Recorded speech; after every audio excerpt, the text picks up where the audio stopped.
Ang daing ko poong mahal, lagi mong pinakikinggan, hiling ko'y pinagbibigyan. Kami lagi mong titigan na magkamit kaligtasan. Sa ngalan ng Ama at ng Anak at ng Espiritu Santo, Amen. ang pagpapala ng ating Panginoong Hesukristo, ang pag-ibig ng Diyos Ama, at ang pakikipagkaisa ng Espiritu Santo nawa ay sumainyong lahat. At sumayon. Mga kapatid, upang tayo maging marapat gumanap sa banal na pagdiriwang ngayong umagang ito, dumulog tayo sa Panginoon at humingi tayo ng kapatawaran para sa ating mga pagkukulang at mga nagawang kasalanan. Panginoong Hesus, pinagaling mo ang mga may sakit. Panginoon, kaawaan mo kami. Panginoon, kaawaan mo kami. Panginoong Hesus, pinatawad mo ang mga makasalanan. Kristo, kaawaan mo kami. Kristo, kaawaan mo kami. Panginoong Hesus, binibigay mo sa amin ang iyong sarili upang pagalingin at palakasin kami. Panginoon, kaawaan mo kami. Panginoon, kaawaan mo kami. Kaawaan tayo na makapangyarihang Diyos, patawarin tayo sa ating mga kasalanan at patnubayan tayo sa buhay na walang hanggan. Amen. Manalangin tayo. Ama naming makapangyarihan, gawin mong lagi naming matapat na sundin ang loob mo upang kami wagas na makapaglingkod sa iyo. Sa pamamagitan ni Hesukristo, kasama ng Espiritu Santo, magpasawalang hanggan. Amen.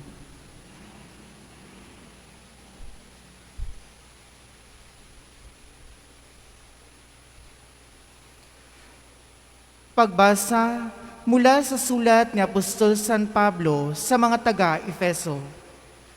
Mga kapatid, ang bawat isa sa atin binigyan ng tanging kaloob, ayon sa sukat na ibinigay ni Kristo. Ganito ang sinasabi ng kasulatan. Nang umakyat siya sa kalangitan, nagdala siya ng maraming bihag at nagbigay ng mga kaloob sa tao. Ano ang ibig sabihin ng umakyat siya? Ang ibig sabihin niyan ay bumaba mula siya rito sa lupa. Ang bumaba ay siya rin namang umakyat sa kalangitan sa kabila ng mga langit upang malaganap ng kanyang kapangyarihan ang kalahat-lahatan. At ang iba'y ginawang apostol, ang iba'y mga propeta, ang iba'y ebanghilista, ang iba'y pastor at guro. Ginawa niya ito upang ihanda sa paglilingkod ang lahat ng hinirang sa ikuunlad ng simbahan. Sa gayon, tayong lahat ay magkakaisa sa pananampalataya at pagkakakilala sa anak ng Diyos at magiging ganap ang ating pagkatao ayon sa pagiging ganap ni Kristo.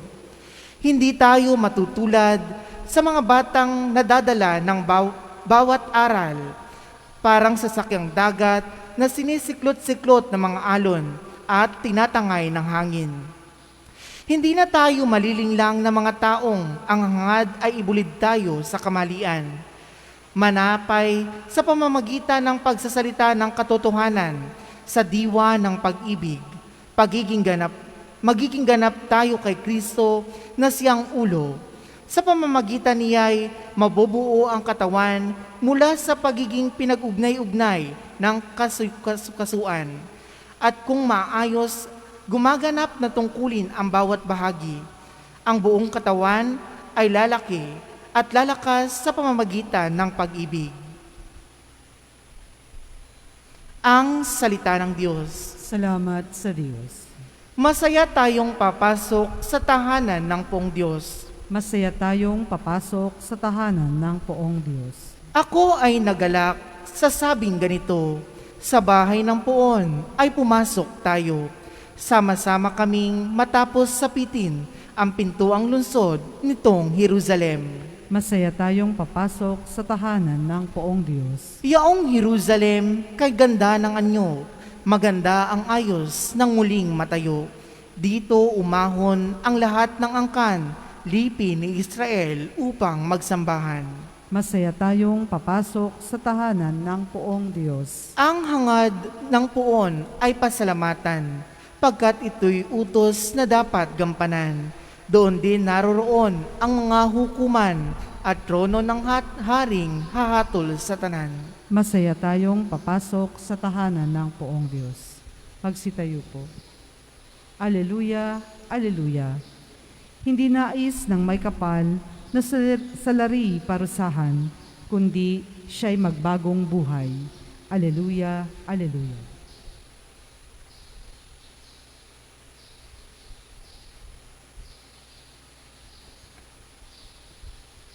Sumainyo ang Panginoon. At sumayon.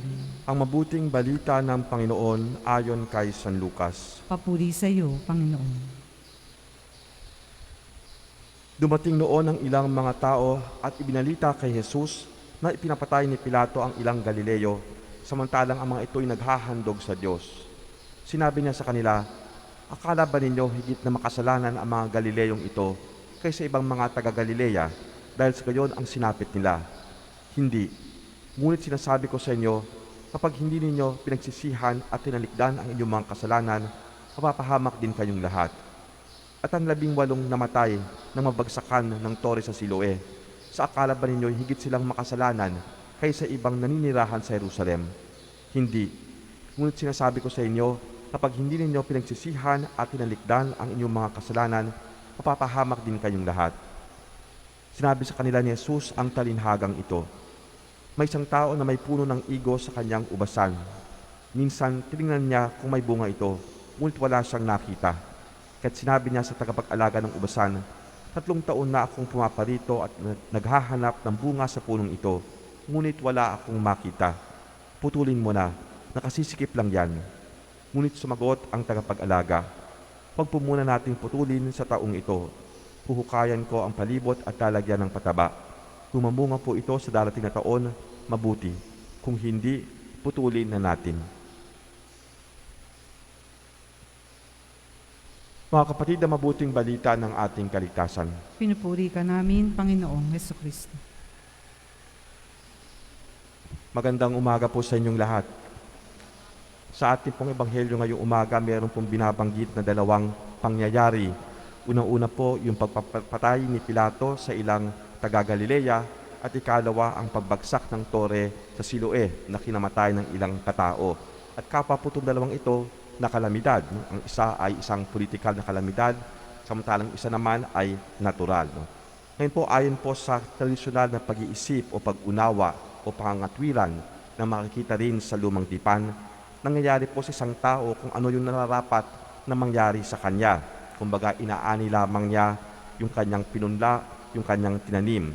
Halimbawa, kung masama ang iyong hinasik, nararapat lamang na masama rin ang mangyari sa iyo dahil iyan ang iyong kaparusahan. Kaya nga po sa ganitong klaseng pangangatwiran, sa ganitong klaseng pag-iisip, yung nangyari na masama sa mga taga-Galilea at taga-Siloe ay kaparusahan, bunga ng kanilang kasalanan, bunga ng kanilang kasamaan.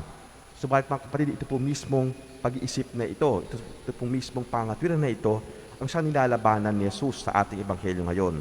Sinasabi sa atin ni Jesus sa ating ebanghelyo ngayon na yung nangyayari sa isang tao ay hindi pinagkakaloob ng Diyos dahil sa ganito o ganoong dahilan. Hindi po halimbawa nagkakasakit ang isang tao ng malubha dahil masama siya, dahil makasalanan siya, dahil pinarurusahan siya ng Diyos. Hindi po ganito ang nangyayari. No? Things happen at random. Nangyayari yung mga bagay-bagay nang walang pinipili. Minsan po may nangyayaring hindi maganda sa mga mabubuting tao. At nangyayari rin naman po na yung mga masasama pang ginagawa ang siya nagkakamit pa ng kaginhawahan sa buhay na ito. Subalit mga kapatid, walang kinalaman yung pagkamabuti o pagkamasama ng isang pangyayari sa kabutihan o kasamaan ng tao na nakakaranas ng pangyayaring iyon. As a rule, there's no direct connection between the character of an event, whether it is bad or good, and the character of the people to whom that event happens. Sa katunayan po talaga, walang pinipili ang mga pangyayari. No? Things happen at random. Ngayon po, hindi ibig sabihin kung walang pinipili ang mga pangyayari, parang walang pakialaman Diyos sa tao. Ang sinasabi lang po talaga nito ay hindi po basta-basta pumapasok ang Diyos sa eksena at pinipigilan niya o ginagawa niya na mangyari ang mga bagay-bagay. Karaniwan po, maliban na lamang sa mga kaso ng mga himala, hindi kumikilos ang Diyos sa mundo na para bang papasok na lamang siya at maapektuhan ang mga pangyayari. Iba po yung pamamaraan ng Diyos sa pakikitungo sa tao. Iba po yung pamamaraan ng pagkilos ng Diyos sa mundo. Sa ibang bahagi nga po ng Ebanghelyo, sinabi ni Jesus na pinapasikat ng Diyos ang araw sa mabuti at masama at pinapaulan din ng Diyos kapwa ang mabuti at masama. Mga kapatid, ang binibigyan din talaga ni Jesus no, sa ating Ebanghelyo ngayong umaga ay yung presensya ng Diyos, no, ay andyan sa lahat ng pangyayari. No. What Jesus is trying to tell us through today's gospel is that God is present to us in all events. God is present in whatever happens to us. No. Hindi po natin pwede sabihin halimbawa na kung masama ang nangyari, parusa ito ng Diyos. O kung masama ang nangyari, wala diyan ng Diyos. Sa katunayan po, nandyan ng Diyos sa lahat ng pangyayari, sa anumang pangyayari sa atin. At dahil dito, yung bawat pangyayari sa ating buhay ay pagkakataon po upang ating makatagpo ang Diyos, upang maranasan ang Diyos. At kaya nga po sa pamamagitan ng pananampalataya, kahit po yung mga pagsubok o paghihirap sa buhay, ay maaaring maging daan, maaaring maging pagkakataon upang maranasan ang Diyos, upang tumubo sa pag-ibig at pananampalataya. Halimbawa po, maaari na makaranas ang isang mag-anak ng kahirapan sa buhay, halimbawa ng kakulangan sa panustos pang-araw-araw na pamumuhay. At tunay nga po na nakalulungkot ang bagay na ito. Subalit maaari po rin itong maging pagkakataon upang magtulungan ang bawat miyembro ng pamilya na magdamayan, magsakripisyo, magtiis-tiis. At dahil dito, tumutubo ang bawat isa at ang buong mag-anak sa pag-ibig at pagmamahal kahit na merong nararanasang kahirapan. At dito po tunay na kumikilos at gumagalaw ang Diyos. Mga kapatid, talaga naririyan ng Diyos sa lahat ng pangyayari sa ating buhay, anuman ang nangyayari sa atin. Sa ating misa ngayon na ating ipanalangin na higit tayong maging mulat sa presensya at pagkilos ng Diyos sa ating mga buhay. Amen.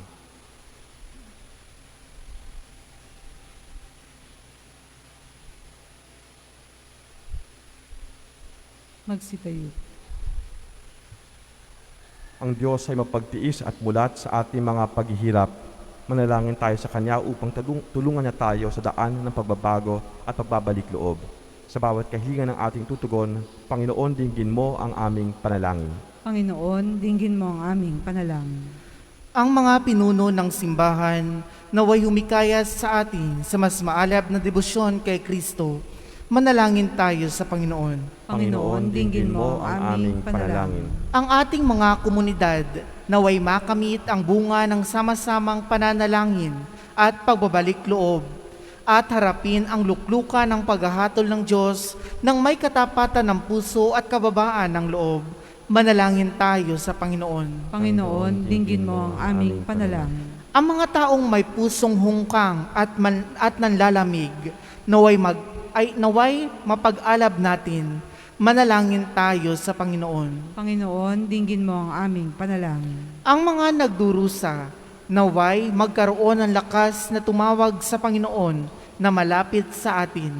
Manalangin tayo sa Panginoon. Panginoon, dinggin mo ang aming panalangin. Ang mga yumao, naway makita ang mukha ni Jesus at manatili sa kanyang presensya magpakailanman. Manalangin tayo sa Panginoon. Panginoon, dinggin mo ang aming panalangin. Mapagmahal na Ama, tanggapin mo ang mga panalangin na iyong nagbabalik loob na bayang lumalapit sa iyo ng may kababahang loob at pananampalataya. Hinihiling namin ito sa pamamagitan ni Kristong aming Panginoon. Amen. Amen.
Itayo po. Manalangin kayo mga kapatid upang ang paghahain natin ay kalugdan ng Diyos Amang makapangyarihan. Tanggapin nawa ng Panginoon itong paghahain sa iyong mga kamay, sa kapurihan niya at karangalan, sa ating kapakinabangan at sa buong sambayanan niyang banal. Ama naming lumikha, ipagkaloob mong ikaw ay aming kusang mapaglingkuran sa paghahain namin ng mga alay na iyong bigay upang kami dalisayin na iyong pagmamahal sa paglilingkod namin ngayong ginaganap ang banal na pagdiriwang sa pamamagitan ni Hesukristo kasama ng Espiritu Santo magpasawalang hanggan. Amen. Sumainyo ang Panginoon. At sumayo rin. Itaas sa Diyos sa inyong puso at diwa. Itinaas na namin sa Panginoon. Pasalamatan natin ang Panginoong ating Diyos. Marapat na siya ay pasalamatan. Ama naming makapangyarihan, tunay ngang marapat na ikaw ay aming pasalamatan. Sa iyong paglingap at kagandahang loob, ang taong nilikha mo at pinangangasiwa sa sansinukob. Sa hangad mong siya'y iwastong lubos, siya'y pinagdusa mo sa kanyang pagtalikod. Sa iyong paggiliw yung pinahintulot na makabalik siya sa pamamagitan ni Kristo Jesus. Kaya kaysa ng mga anghel na nagsisiawit ng papuri sa iyo nang walang humpay sa kalangitan, kami nagbubunyi sa iyong kadakilaan. Santo, Santo, Santong Panginoong Diyos na makapangyarihan, napupuno ang langit at lupa ng kaluwalhatian mo, o sana sa kaitaasan. Pinagpala ang naparirito sa ngalan ng Panginoon, o sana sa kaitaasan. Ama naming banal, ikaw ang bukal ng tanang kabanalan, kaya't sa pamamagitan ng iyong Espiritu, gawin mong banal ang mga kaloob na ito upang para sa amin maging katawan at dugo ng aming Panginoong Hesukristo. Bago niya pinagtiis ang kusang loob na maging handog, hinawakan niyang tinapay, pinasalamatan kanya, pinaghati-hati na yon, iniabot sa kanyang mga alagad at sinabi, tanggapin ninyong lahat ito at kanin. Itong aking katawan na ihahandog para sa inyo.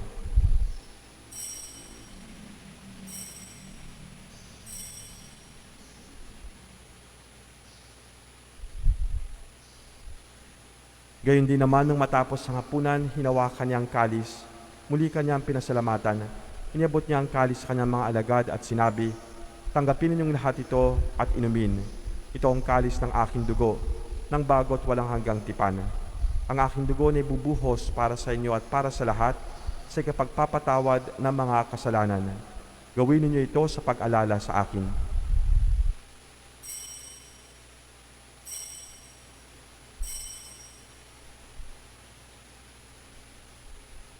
Ipagbunyi natin ang misteryo ng pananampalataya. Si Kristo'y namatay, si Kristo'y nabuhay, si Kristo'y babalik sa wakas ng panahon. Ang mga ginagawa namin ngayon ang pag-alala sa pagkamatay at muling pagkabuhay na iyong anak. Kaya tiniaalay namin sa iyo ang tinapay na nagbibigay buhay at ang kalis na nagkakaloob ng kaligtasan. Kami nagpapasalamat dahil kami ay iyong minarapat at tumayo sa harap mo para maglingkod sa iyo. Isinasamo namin kami magsasalo-salo sa katawan at dugo ni Kristo ay mabuklod sa pagkakaisa sa pamamagitan ng Espiritu Santo. Amalingapin mo yung simbahang laganap sa buong daigdig. Puspusin mo kami sa pag-ibig. Kaysa ni Francisco na aming Papa, ni Jose na aming Arsobispo at ng Tanang Kaparian. Alalahanin mo rin ang mga kapatid naming nahimlay na may pag-asang sila'y muling mabubuhay, gayon din ang lahat ng mga pumanaw. Kawan mo sila at patuloyin sa iyong kaliwanagan. Kawan mo at pagindapatin kaming lahat na makasalo sa iyong buhay na walang wakas. Ama Kaysa namin, ng mahal na Birhen Sumasalangit Maria, ka, na ina ng sambahin Diyos, ang ngalan mo, kaysa ni San Jose na mapasamin ang kanyang kaharian esposo, mo, kaysa sundin ng ang loob apostol mo at ng dito lahat sa ng mga lupa banal para nang sa na langit. namuhay dito sa daigdig Bigyan mo ng kami ngayon ng kalugod-lugod aming sa iyo. kakanin sa May araw-araw pagdiwang nawa at namin patawarin mo ang kami sa pagpupuri aming sa mga ikararangal sala mo para sa nang pamamagitan ng iyong pagpapatawad anak namin sa na aming nagkakasala sa Panginoong amin. Hesukristo. At huwag mo kaming ipahintulot sa tukso at iadya mo kami Sa sa lahat pamamagitan ng ni masama. Kristo kasama niya at sa Kanya, ang lahat ng parangal at papuri ay sa iyo, Diyos samang makapangyarihan, kasama ng Espiritu Santo, magpasawalang hanggan. Amen. Sa tagubilin ng mga nakagagaling na utos at turo ni Jesus na Panginoon natin at Diyos, ipahayag natin ng lakas loob. Ama namin, sumasalangit ka, sambahin ang ngalan mo, papasa amin ang kaharian mo, sundin ang loob mo dito sa lupa para nang sa langit. Bigyan mo kami ngayon ng aming kakanin sa araw-araw, at patawarin mo kami sa aming mga sala, para ng pagpapatawad namin sa nagkakasala sa amin. At huwag mo kami ipahintulot sa tukso, at iadya mo kami sa lahat ng masama. Hinihiling namin kami adya sa lahat ng masama, pagkalooban ng kapayapaan araw-araw, iligtas sa kasalanan at ilayo sa lahat ng kapahamakan, samantalang aming pinananabikan ang dakilang araw ng pagpapahayag ng tagapagligtas naming si Jesucristo. Sapagkat iyo ang kaharian at ang kapangyarihan at ang kapurihan magpakailanman. Amen. Panginoong Jesucristo, sinabi mo sa iyong mga apostol, kapayapaan ang iniiwan ko sa inyo. Ang aking kapayapaan ay binibigay ko sa inyo. Tunghayan mo ang aming pananampalataya at huwag ang aming pagkakasala. Pagkalooban mo kami ng kapayapaan at pagkakaisa ayon sa iyong kalooban, kasama ng Espiritu Santo, magpasawalang hanggan. Amen. Ang kapayapaan ng Panginoon ay laging sumainyo. At sumaiyo rin. Magbigayan kayo ng kapayapaan sa isa't isa.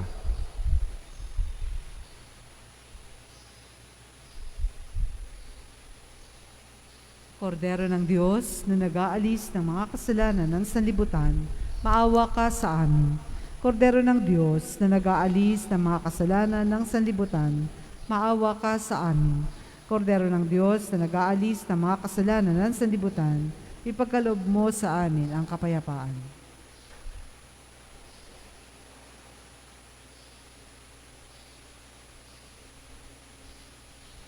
Mga kapatid, ito ang kordero ng Diyos. Ito ang nag-aalis ng kasalanan ng sanlibutan. Mapalad ang mga inanyayahan sa kanyang piging. Panginoon, hindi ako karapat-dapat na magpatuloy sa iyo, ngunit sa isang salita mo lamang ay gagaling na ako.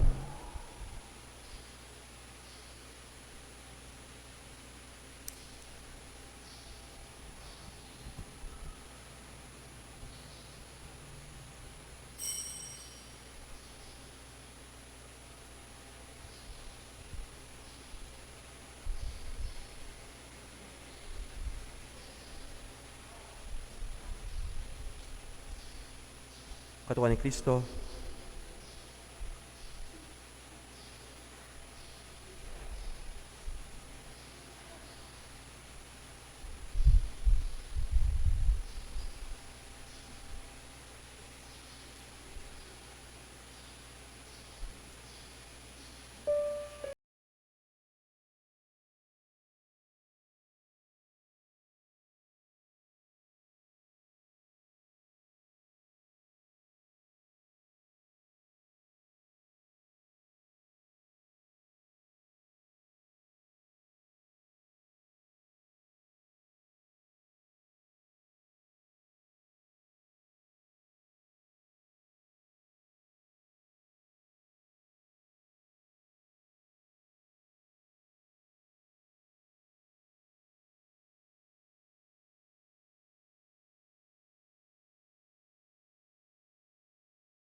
manalangin tayo.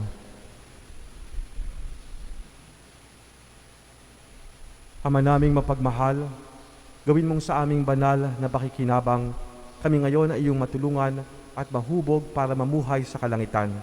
Sa pamamagitan ni Hesukristo, kasama ng Espiritu Santo, magpasawalang hanggan. Amen. Sumainyo ang Panginoon, At sumayon. pagpalain kayo ng makapangyarihang Diyos, Ama at Anak at Espiritu Santo. Amen. Tapos na po ang ating pagdiriwang, humayo kayong taglay ang kapayapaan ni Kristo. Salamat sa Diyos.